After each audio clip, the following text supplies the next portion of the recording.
제가 웨슬리 신학의 특징이라는 제목으로 말씀을 드리는데, 먼저 웨슬리에 대한 이해를 돕기 위해서는 그 루터와 칼빈의 그 신학의 특징을 이해해야만 웨슬리를 잘 이해할 수 있기 때문에 개신교 신학의 트리오, 이렇게 그 1번의 제목을 잡았습니다. 그 루터의 신학을 모든 개신교 신학들이 그 기본 원칙으로 받아들이고 그 위에 자신의 특징적인 면을 발전시키고 있다고 생각하기 때문입니다. 루터 신학의 주제는 그 구원의 방법이라고 저는 생각합니다. 루터가 처음부터 종교개혁을 하려고 작정하고 깃발을 들었던 사람은 아니지 않습니까? 루터는 자기의 구원 문제를 가지고 씨름하다가 해답을 발견하고 종교개혁의 깃발을 들게 된 사람입니다. 그래서 루터의 그 가장 중요한 문제는 내가 어떻게 하면 구원받을 수 있습니까? 여기에 서부터 문제가 출발했고, 그리고 그의 신학의 그 초점이 여기에 있다고 생각합니다. 자신의 구원의 방법을 위해서 그가 노력한 것은 수도사로서의 모든 그 규칙을 지키면서 고행을 했지만 그 방법은 실패했습니다. 루터의 글을 보면 만약 어떤 수도사가 수도를 통해서 구원받을 수 있다면 그 사람은 나였을 거다.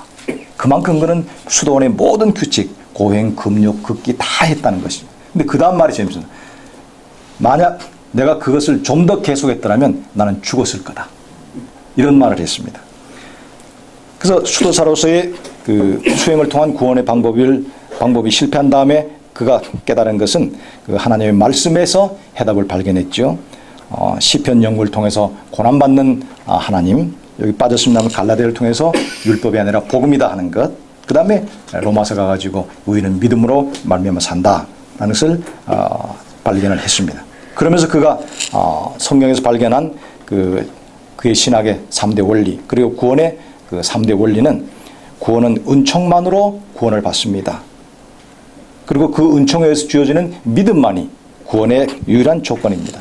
그리고 이 은총과 믿음의 원리는 성서 안에 있습니다. 이래서 성서만으로, 은총만으로, 신앙만으로, 성서만으로, 이렇게 그가 종교개혁의 3대 원리, 오늘 개신교 신학의 3대 원리를 정립하게 되었습니다.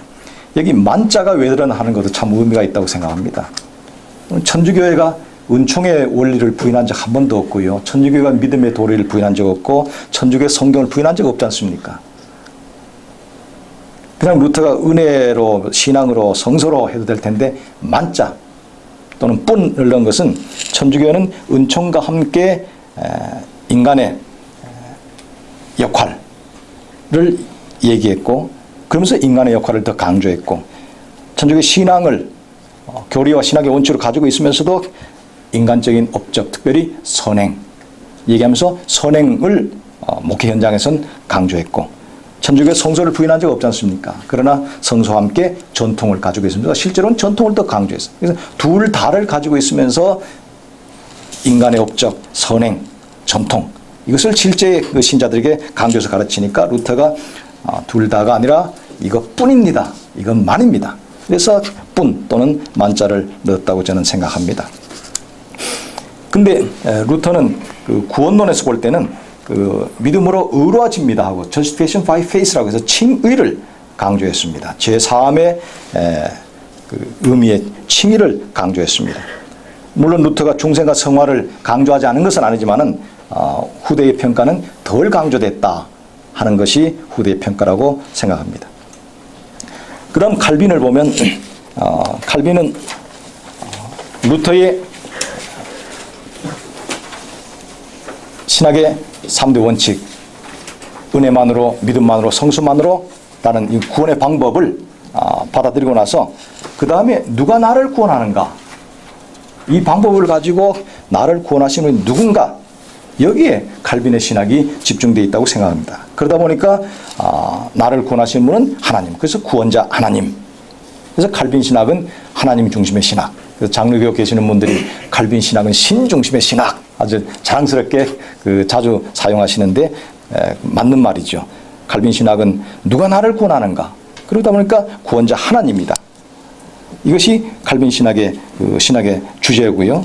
그런 주제에 의해서 보니까 신학의 3대 원리는 하나님의 절대 주권 강조하게 됐고, 그래서 하나님의 절대권, 그 하나님께 오직 영광, 오직 하나님께만 영광, 또 구원에 있어서 하나님의 예정에 의한 구원을 강조하는 하나님의 절대 주권, 하나님께 영광, 예정, 이것이 칼빈 신학의 3대 원리로 자리 잡게 되었다고 생각합니다. 루터가 구원론에서 칭의를 강조했다면 칼빈은 구원론에서는 중생이 강조된다고 저는 생각합니다. 그래서 루터 신학에서는 구원의 칭의가 먼저지만은 칼빈 신학에서는 중생이 구원의 첫 단계로 나옵니다. 그리고 그 중생이 구원의 첫 단계이면서 동시에 성화의 시작이고 성화의 전 과정이 중생한 자의 삶의 과정이다. 이렇게 되어서 구원론에서는 중생이 강조된다고 봅니다. 그 다음 웨슬리의 신학은 그 루터의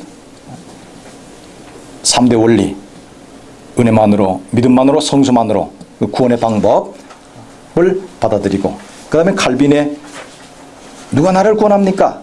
즉 구원자 하나님 사상을 웨슬리가 받아들이면서 그 다음에 웨슬리의 초점은 누가 구원받습니까 하는 것이죠. 구원의 대상이 누굽니까? 그래서 웨슬리 신학은 구원받는 인간의 초점을 맞추고 있습니다. 그러다 보니까 가끔씩 그 비판하는 사람들이 웨슬리 신학은 인본주의 신학 뭐 이러는데, 인본주의 신학은 아닙니다.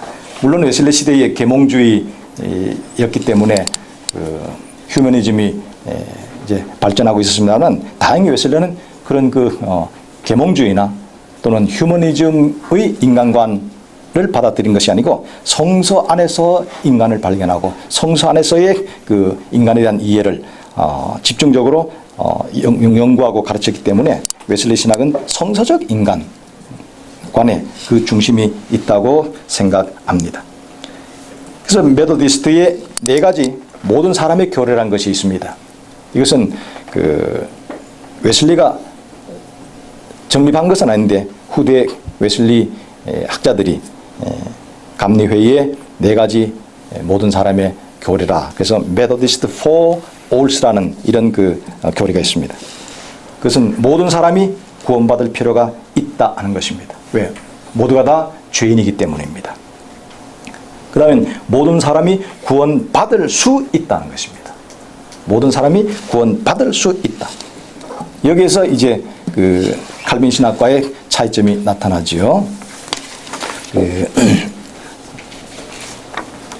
칼빈 신학에서는 모든 사람이 다 구원받을 수 없다, 뭐 그런 말은 잘 하지 않지만은 그러나 예정론에 의하면 그렇게 되어 있습니다. 그러나 웨슬리는 모든 사람이 다 죄인이고 동시에 모든 사람이 다 구원받을 수 있는 가능성을 얘기합니다. 그런 다음에 모든 사람이 다 구원의 확신을 얻을 수 있다라는 것입니다. 웨슬리 신학자들은 웨슬리 신학의 그 특징 그리고 개신교 신학에 끼친 공헌을 얘기할 때 3가지를 주로 얘기하는데, 그 선행은총과 복음적 신흥협동설, 그 다음 성화론과 구원의 확신론을 얘기합니다. 이 구원의 확신은 내가 구원받았으면 어떻게 알 수 있습니까? 라는 문제인데, 천주교에서는 성례를 가지고 구원의 확신을 줬고요. 신비주의자들은 신비의 체험을 가지고 했습니다. 칼빈 신학에서는 그 예정론이 구원의 확신을 주는데 큰 기여를 했고, 그래서 칼빈의 예정론도 칭의 중생 다음에 예정이 나와서 첫 번째 동기는 구원의 확신을 주는 데 있었습니다. 근데 웨슬리는 구원의 확신을 로마서 8장 15, 16에 있는 말씀, 성령이 친히 우리 영으로 더불어 우리가 하나님의 자녀된 것을 증거한다. 그래서 구원의 확신으로 영의 증거를 얘기를 했습니다. 그래서 웨슬리는 모든 사람이 다 구원받은 다음에는 이 구원의 확신을 가지고 살아야 된다, 이렇게 강조를 했습니다. 그런 다음 모든 사람이 구원의 완전 성화를 얻을 수 있다 해서 웨슬리 신학은 완전 성화, 성교를 강조하고 있습니다. 그래서 메도디스트 학자들은 또는 웨슬리안 학자들은 이 4가지가 웨슬리 신학에서 중요한 교리다, 이렇게 얘기를 하고 있습니다.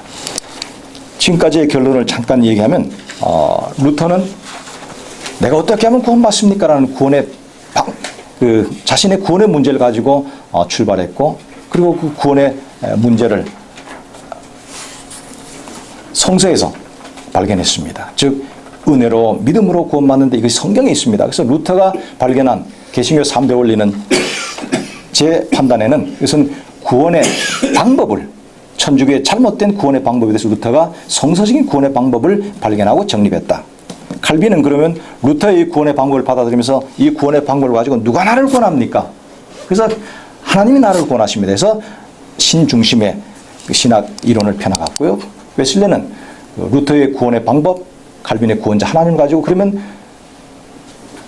누가 구원받습니까? 라는 데서 성서적 인간론에 초점을 맞춘 사람이 웨슬리 신학이다. 이렇게 보면 상호 대립적인 신학이 아니죠. 특별히 칼빈 신학과 웨슬리 신학은 웨슬리 시대부터 조지 화이트필드는 예정론을 얘기했고 칼빈은 예정론을 반대하니까 둘 다 홀리클랩에 같이 있던 멤버입니다. 그런 나중에 아주 예정론 때문에 많이 갈라졌고 또 영국 안에서도 예정론 때문에 웨슬리가 많은 공격을 받아서 그래서 그런지 한국에서도 한때는 그 성결교, 감리교 굉장히 장로교 측에서는 조금 이상한 평가를 하는 그런 일도 있었거든요. 그래서 여러분 뭐 아시나 모르겠지만 일제시대 때는 1930 몇 년도는 장로교 총회에서 성결교회를 이단이라고 정지한 적도 있습니다. 잘 모르시죠? 근데 다행스럽게 그 다음에 1년 뒤에 풀어줬습니다. 그래서 제가 학생들이 농담으로 그럽니다. 장로교의 은혜를 절대 잊지 말아라.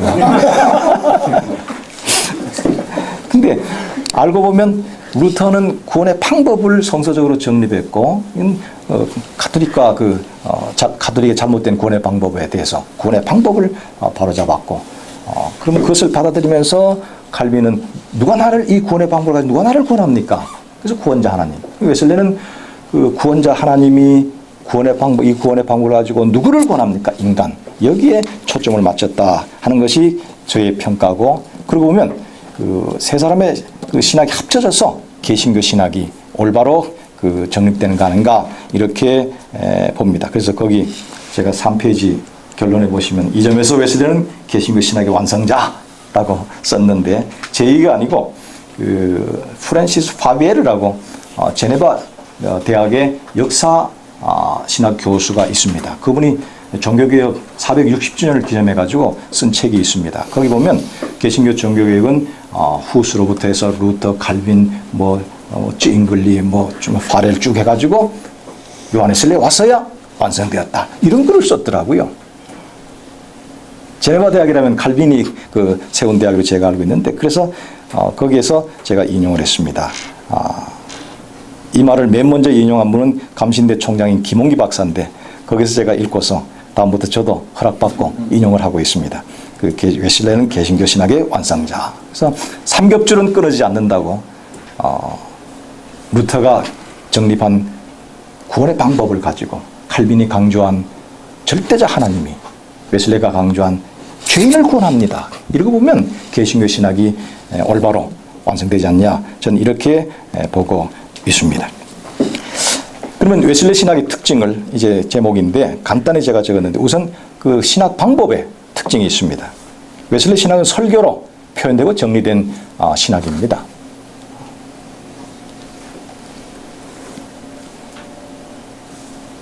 루터의 신학은 대화로 표현되고 정리되었다고 말할 수가 있습니다.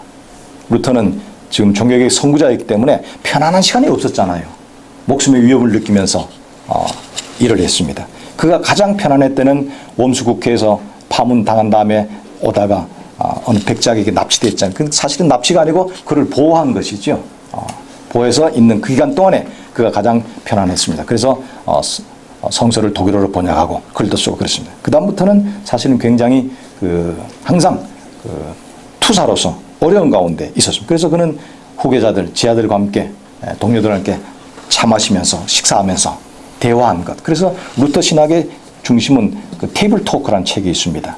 거기에 있다고 평가가 됩니다. 루터 신학에서 대화로 표현하는 신학이고, 칼빈은 제네바에서 초년 고생이지만 후년은 조금 편안해져 가지고 제네바에서 글을 쓸 수 있었죠. 글을 수 있었습니다.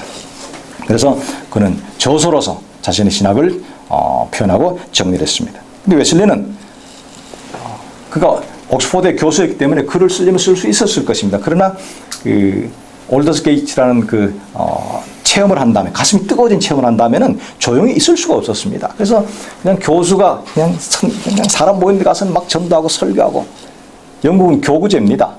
그래서 남의 교구에 함부로 가서 설교를 못하게 되어 있습니다. 근데 옥스퍼드 교수가 남의 교구에 와가지고 막 설교하니까 너 왜 남의 교구에 허락도 없이 설교하느냐. 거기에 대한 대답이 온 세계는 내 교구라는 웨슬리의 유명한 말을 남기게 됐죠. 근데 오늘은 그 말이 선교의 비전으로 쓰이지만 사실은 왜 남의 교구에 허락 없이 와서 설교하냐. 거기에 대한 웨슬리의 답변입니다. 그래서 웨슬리는 일생 동안 설교로서 전도 현장에서 영혼을 구원하면서 보냈던 사람이. 그래서 웨슬리 신학은 설교로 정리가 되어 있습니다. 그래서 루터 신학은 탁상담화, 칼빈 신학은 기독교 강요, 웨슬리 신학은 웨슬리의 표준 설교집이라고 있습니다. 그걸 보면 웨슬리의 모든 사상이 나와 있거든요. 그래서 웨슬리 신학을 연구한 사람은 웨슬리 설교집을 그냥 달달달달 읽고 거기서 이제 이론을 뽑아내고 정리하는 것입니다. 그래서 신학하는 방법이 세 사람이 다르다. 저는 이렇게 보고 있고, 그 다음에 웨슬리는 복음적 신앙 체험을 강조합니다. 1738년 5월 24일 저녁 8시 45분경 일기에 썼습니다. 웨슬리는 22살 때 부사제 안수를 받고부터 죽기 열흘 전까지 일기를 썼습니다. 약 66년간 일기를 썼는 그 일기에 그렇게 되어 있습니다. 저녁 8시 45분경 앞에서 예배를 인도하는 사람이 루터의 로마서 주석 서문 의인은 믿음으로 말미암아 살리라는 말씀을 읽을 때, 나는 들을 때 이상하게 내 가슴이 뜨거워졌다. 그게 유명한 웨슬리 올더스게이트 체험이고, 그래서 5월 24일은 감리교나 성결교에서는 큰 행사가 있습니다. 또 교회 신문도 그 웨슬리 회심 제 몇 주년 이러고 항상 기사가 나오게 되어 있습니다. 그때 가슴이 뜨거워진 이후부터 웨슬리는 가슴이 불붙은 전도자, 불타는 전도자로 일생을 보냈고, 그래서 그는 항상 자신과 같은 그런 신학 체험을 강조하는 전도자였습니다. 그래서 웨슬리 신학을 가끔씩은 경험주의 신학, 경험의 신학 이렇게 얘기하는데, 물론 웨슬리 신학이 경험주의만은 아니지만 경험을 강조하는 것은 틀림없습니다. 근데 여기서 경험에 관해서도 저는 루터, 칼빈, 웨슬리가 조금 다르다고 생각하고 학생들에게도 주의를 시킵니다. 저한테 배우는 학생들, 너희가 웨슬리를 배우고 있지만 교회 가서 목회할 때 항상 웨슬리처럼 맨날 몇 분 땡! 이것만 강조해서는 안 된다 얘기하는데, 루터를 보면 그가 회심하는데 한 1년의 과정이 있지 않습니까? 탑상 체험을 하는 과정이 한 1년입니다. 스타우피츠라는 지도 신부님이 아까 말씀드린 시편을 읽어봐라. 그래서 고난받는 하나님 발견하고 갈라디아를 읽어라. 거기서 율법이 아니라 복음이다. 그다음에 로마서를 통해서 복음의 핵심, 의인은 믿음으로. 그 과정이 1년입니다. 그래서 탁상 체험, 대학의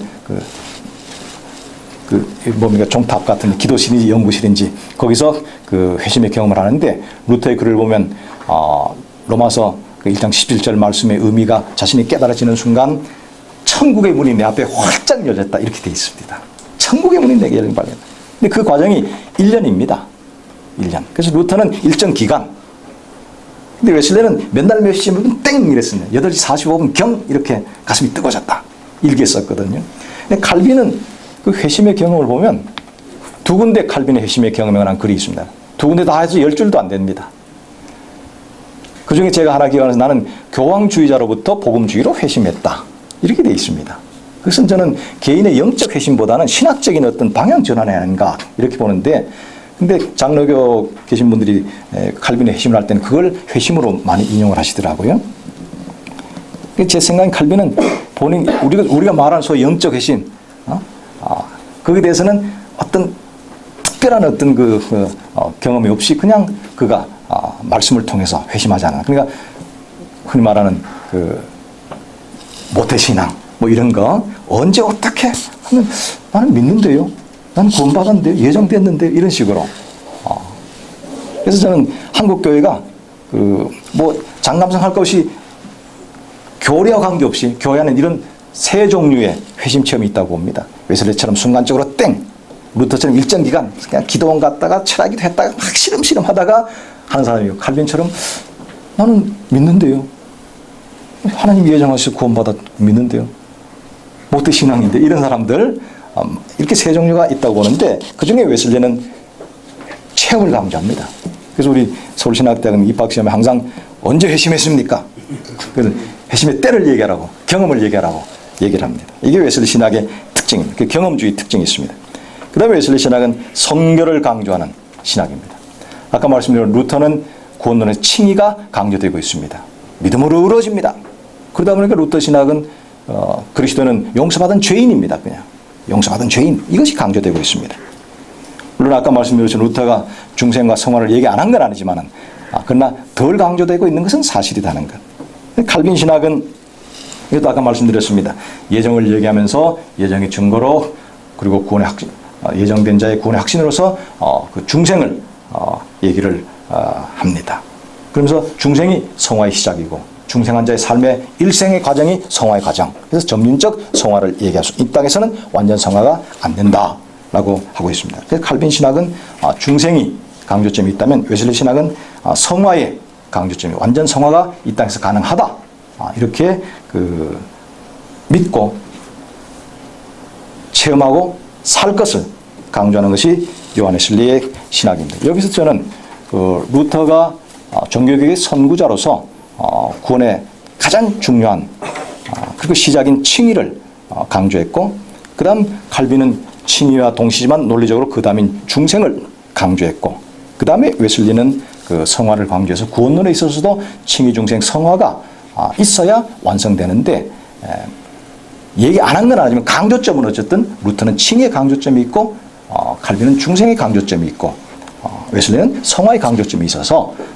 구원론에 있어서도 루터, 칼빈, 웨슬리가 각각의 역할을 다했고, 세 분이 합쳐져서 개신교 구원론이 온전히 되지 않느냐, 저는 이렇게 보고 있고 그렇게 가르치고 있습니다.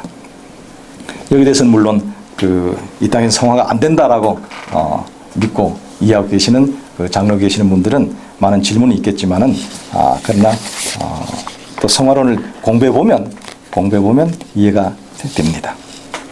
그 다음에 웨슬리 신학의 또 하나의 특징은 선행은총과 복음적 신인협동서를 얘기합니다. 칼빈에게도 일반 은총이 있습니다. 그렇지만 일반 은총은 구원과 아무 관계가 없습니다. 특별 은총 받아야 합니다. 웨슬리 신학은 선행은총, 일반 은총과 개념이 같은데 단 하나의 차이점은 구원을 준비시키고 구원을 위해서 그를 깨우치고 구원으로 이끌어가는 은총. 그래서 선행은총은 착할 선자가 아니고 먼저 선자입니다. 미리, 내가 구원받기 이전에 하나님의 은총이 미리 역사하고 있습니다. 이겁니다. 그래서 이 선행은총에 의해서 오늘 하나님께서 우리를 구원으로 이끌어 가시고 구원으로 인도하시기 때문에 그 은혜에 네가 호의적으로 응답하면 하나님께서 그 다음 단계로 이끌어 가시고, 그때 네가 그 은혜에 응답하고 마문을 열면 너는 구원의 자리로 천국까지 갈 수 있다. 그래서 하나님의 은총에 대하여 인간의 응답이 있으므로 구원 사건이 이루어집니다. 해서 신인 협동을 얘기하는데, 이것은 오해를 피하기 위해서 웨슬리안 학자들은 복음적 신인 협동 또는 은총적 신인 협동이라고 얘기합니다. 여기 대해서는 또 칼빈 신학을 하시는 분들은 굉장히 동의하기가 어려운 부분이 있을 것입니다. 제가 가끔씩 장로교 개통 학교 또는 모임에 가서 얘기하다 보면 항상 리스폰스 하는 분들이 알미니안의 냄새가 납니다. 아주 저는 아예 그렇게 짐작하고 갑니다. 하도 여러 번 들어서 알미니안적인 요소가 나타납니다. 그렇죠. 물론 웨슬리가 알미니스 영향을 받았습니다만은, 그러나 칼빈주의자들이 생각하는 만큼 알미니스가 나쁜 사람은 아닙니다. 나쁜 사람은 아닙니다. 웨슬리는 복음적 알미니안주의라고 말할 수가 있습니다. 그래서 복음적 신인 협동을, 칼빈은 신단동설이지요. 그렇죠? 신단동. 구원받기 위해서 인간은 아무것도 할 거 없습니다. 한 것도 해서는 안 됩니다. 그래서 구원에서 중생이 맨 먼저 나타나는, 중생한 다음에 믿고, 믿은 다음에 회개하고, 그 다음에 칭이 되고, 이 칼빈의 구원의 순서입니다. 왜? 중생하면 구원받고 살았는데 그때까지 인간은 회개도 믿음도 할 능력도 없고 해서도 안 되는 거죠. 그래서 중생이 첫 번째 나온. 근데 루터와 웨슬리는 다릅니다. 루터와 웨슬리는 회개, 칭의, 중생 이렇게 나오고 있습니다. 그래서 구원의 순서는 저는 3대 2로 그 웨슬리와 루터가 칼빈보다 웨슬리와 루터가 같은 주장을 합니다. 회개, 칭의, 중생 이렇게 하기 때문에 3대 2로 그 웨슬리와 루터가 옳다. 저는 이렇게 보고 있는 사람인데 어쨌든 칼빈은 신담동입니다. 절대자 하나님께서 완전 타락한 영적으로 죽은 인간을 구원하기 위해서는 먼저 살려놓고 그래서 중생하면 그때까지 그는 아무것도 한 거 없죠. 믿은 것도 없고 회개한 것도 없고 그 다음에 믿고 회개하게 되어 있습니다. 신담동입니다. 구원에서. 근데 웨슬리는 아니라는 것이죠. 하나님이 회개하라 하고 회개 은총을 주실 때에 그리고 내 속에서 회개를 이끌어 가실 때에 응답하면 회개가 일어나고 그래서 회개도 은총이다. 그 다음에 하나님께서 구원에서 믿음을 은사로 주실 때에 내가 마음을 열고 그를 받아들이면 구원받는 그 마음을 열고 받아들이는 능력도 하나님의 은혜로 내게 주신 거다. 그래서 여기서 우리가 웨슬리의 복음적 신의협동서를 마치 하나님과 인간의 50대 50으로 오해하는 그런 일들이 많이 있는데 그것이 아니고 하나님의 100% 은총 안에서 허락된 부분이 있다는 것이죠. 즉 은총에 대해서 은총 안에서 은총에 대하여 또는 은총에 의해서 은총에 대하여 응답하는 것. 그래서 웨슬리 학자들도 오해를 피하기 위해서 그 신담동설 안에서 신의협동이라 이렇게까지 얘기를 합니다. 50대 50이 아니고 은총 안에서 허락된 부분 그것을 얘기하기 때문에 그 오해가 풀어질 수 있다고 보고 있습니다. 그 다음에 웨슬리는 인간의 자유와 책임을 많이 강조합니다. 여기도 이 자유와 책임하면 아르미니안 뭐 이렇게 많은 비판이 나오는데 웨슬리는 언제나 은총 안에서 자유와 책임을 얘기하고 있습니다. 칼빈 신학이 신중심의 신학, 절대자 하나님을 강조하고 웨슬리가 인간의 자유와 책임을 강조한 것은 저는 시대적 영향이라고 그렇게 평가하고 있습니다. 칼빈은 16세기 전제군주 시대 사람입니다. 그리고 교황권이 많이 약해졌지만 어쨌든 교황권도 지상 최고의 권력을 가지고 있던 시대입니다. 전제군주 시대에서는 군주가 최고입니다. 그 사람의 뜻이 곧 법이고 그 사람의 뜻이 곧 행동입니다. 일반 백성은 아무것도 안 해. 생사 여탈권을 그 전제군주가 가지고 있습니다. 그래서 칼빈의 기독교 강요도 사실은 불란서 왕에게 바친 겁니다. 서문에 그렇게 되어 있습니다. 불란서 국왕에게 바치면서 오해를 풀어주십시오. 개신교도를 좀 잘 돌봐주십시오. 그런 취지로 되어 있습니다. 서문에. 그래서 그걸 볼 때 저는 칼빈이 절대자 하나님을 강조한 것은 16세기 전제군주 시대에 그의 하나님 이해요. 그것은 그때로서는 가장 이해하기 쉬웠던 것이라는 것이죠. 웨슬리는 18세기 영국 사람입니다. 18세기는 유럽 전체가 계몽주의 시대입니다. 그 유럽의 근대 민주주의가 막 발전하고 일어날 때입니다.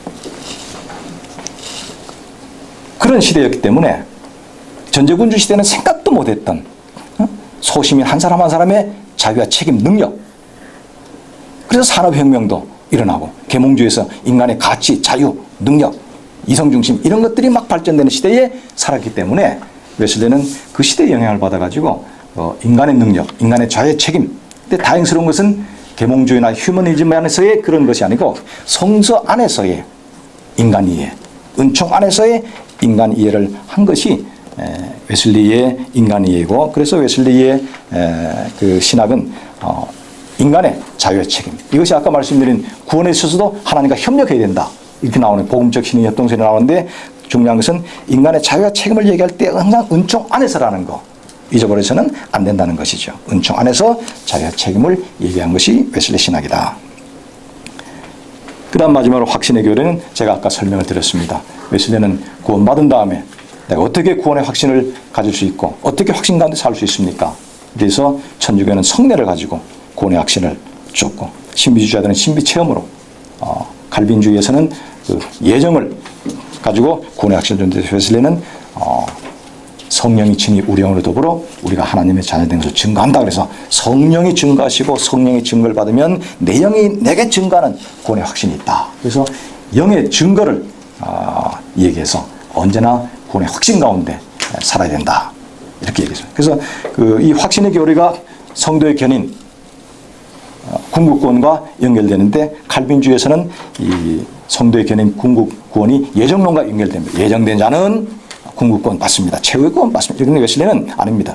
당신이 지금 구원의 확신을 가지고 있으면 그리고 그 확신이 당신의 마음속에 지속된다면 당신은 최후의 군, 궁극권을 받을 수 있습니다. 그래서 이 확신의 도리가 궁극권과 연결되고 있습니다. 제가 보기에 이 6가지가 웨슬리 신학의 중요한 특징이라 이렇게 생각됩니다.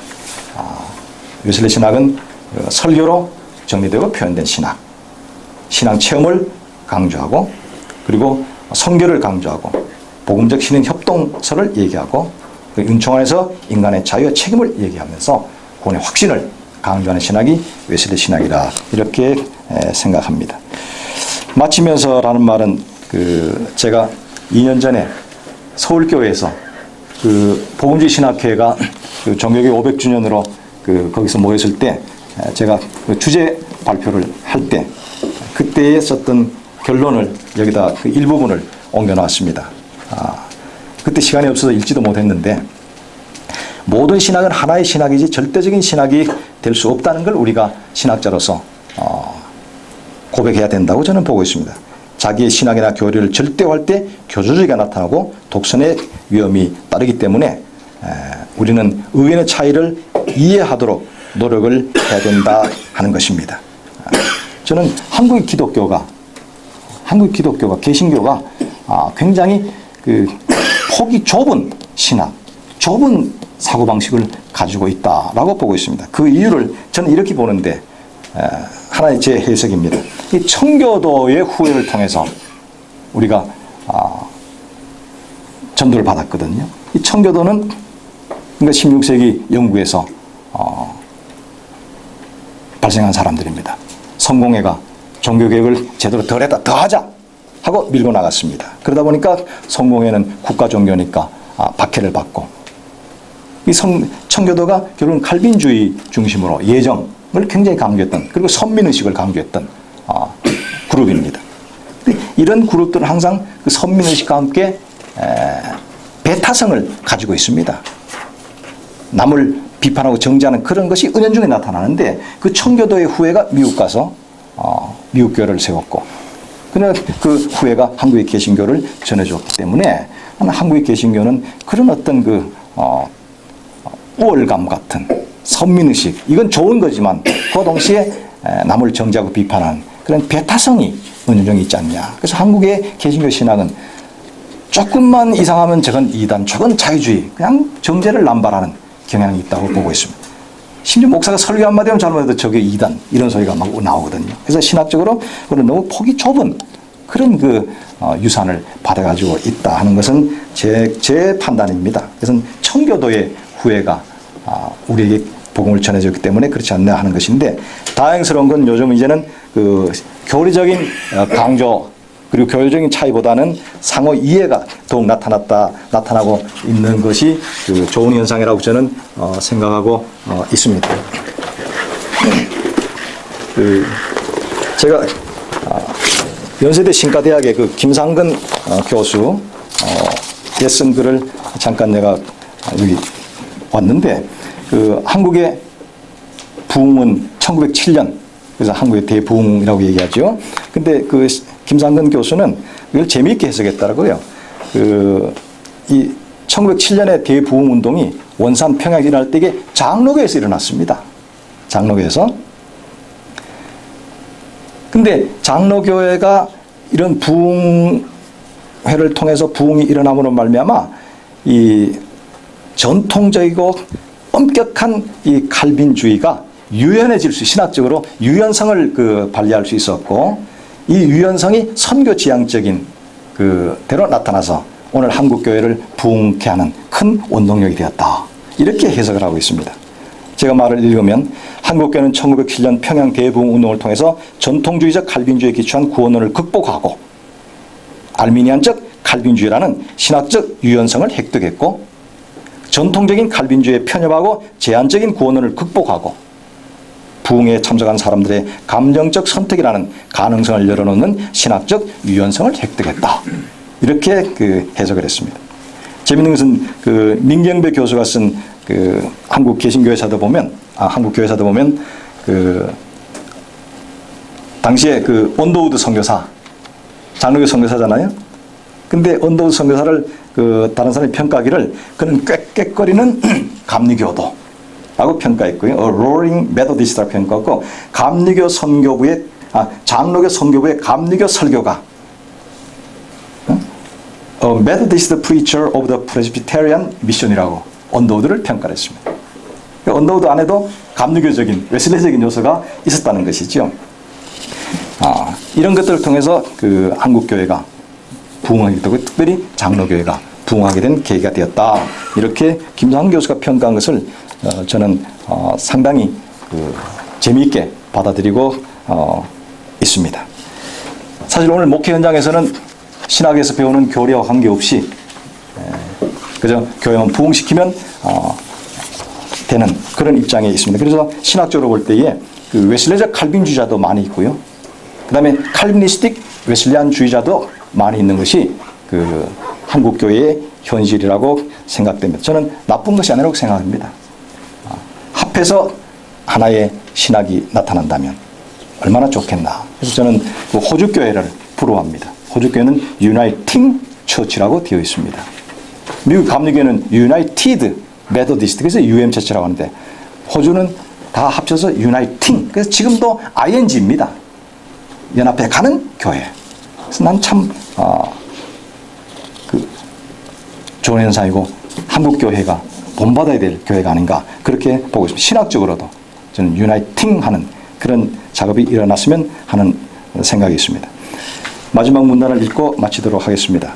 복음주의 개신교에 속한 사람들은 먼저 자기의 신학적 입장을 분명히 하고 그 위에 확고하게 서야 합니다. 이건 분명하지요.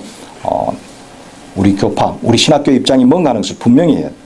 자신이 속한 교단의 신학적 입장을 존중하고 따라야 하며 그에 의하여 자신의 신앙과 목회 철학이 확립되어야 합니다. 왜냐하면 교단은 신앙과 신학 공동체이기 때문입니다. 이 말은 나와 다른 신학을 비난하거나 배격하거나 심지어 정죄하는 것을 의미하지 않습니다. 오히려 서로 이해하도록 노력하고 존중하여야 합니다. 모든 신학은 하나님의 기품을 조금씩 밝혀가고 있는 것입니다. 하나님은 무한한, 인간은 유한하다는 것을 생각하고서 유한과 무한을 온전히 이해할 수 없는 제한성을 인정하여야 합니다. 결국 모든 신학이 다 모아져서 하나님의 신비를 완전히 캐낼 수 없지만 서로 협력하여 하나님의 신비를 한 부분씩 밝혀가고 있음을 인식하여야 합니다. 우리의 겸손한 신학 작업은 주님 오실 때까지 계속되어야 합니다. 성령의 조명이 자신의 신학 작업 위에 비춰지길 기도하면서 고맙습니다.